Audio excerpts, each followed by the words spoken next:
Marvel's Avengers: Infinity War is scheduled for May 2018. It seems like it'll be a massive, epic, worthy finale for the Marvel Cinematic Universe's first decade, as all the Marvel superheroes face off against the menace of Thanos. And make no mistake, just like in the comic books Infinity War is based on, plenty of characters are likely to die in the galactic fight.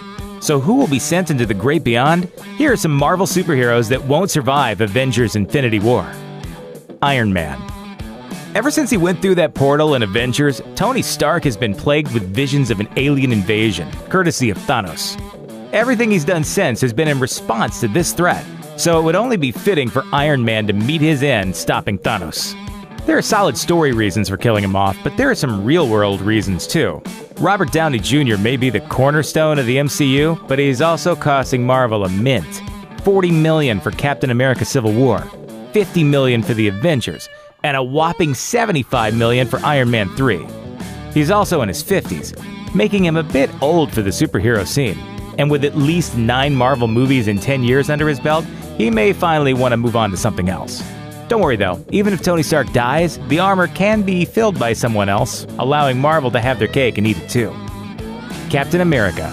Everyone expected Captain America to die in Civil War, so Chris Evans is pretty much playing with house money at this point. But Marvel may have just delayed the inevitable by allowing him to appear in Infinity War, where Cap is likely to have a very final one-on-one showdown with Thanos, just like he did in the comics.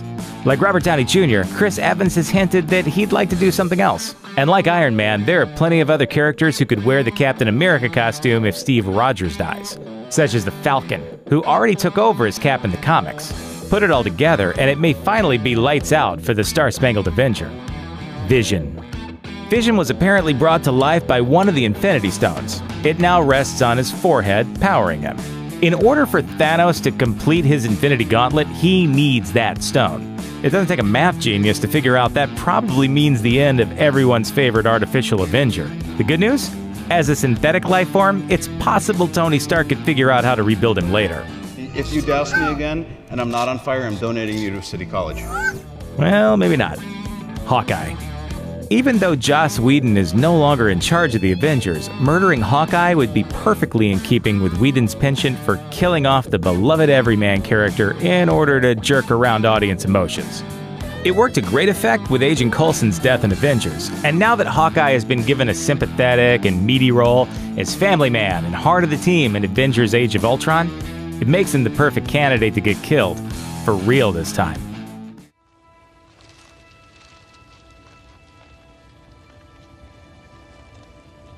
You didn't see that coming. Peter Quill, Star-Lord.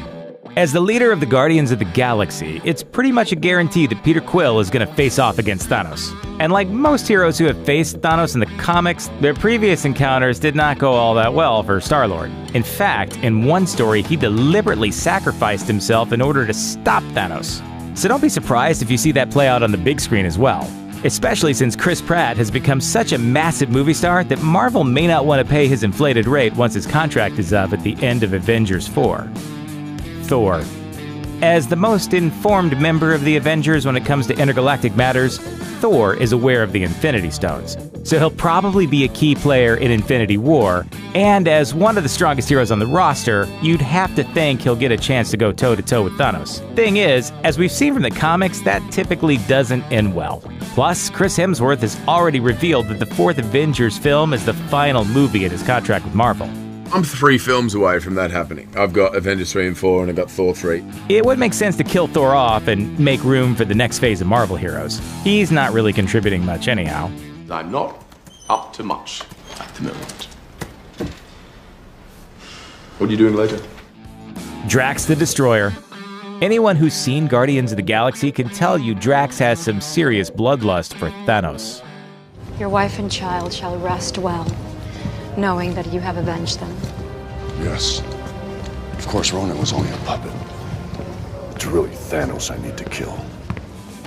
In the comics, killing Thanos is Drax's entire purpose, and he's actually had some success. But it's usually fleeting, and since Drax seems to be first in line for a throwdown with Thanos, that eagerness could very well cost him his life in Infinity War.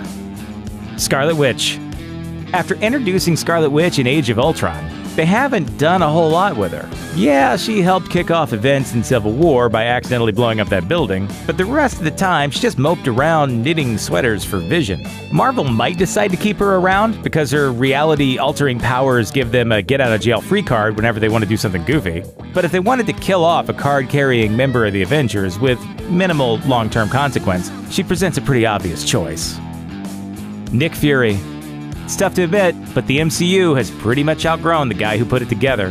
Nick Fury was the architect of the Avengers over Phase 1. But after the fall of S.H.I.E.L.D. and Winter Soldier, it became a lot harder to keep him relevant, and he didn't even appear in Civil War. If they do opt to kill off Fury, they could give him an awesome send-off, one totally fitting for Samuel L. Jackson, having him battle one of the biggest threats in the universe and then ultimately falling to him. Hey, there are worse ways for a superhero to go. April 23rd, 57, Cape Cotton, a jet turbine.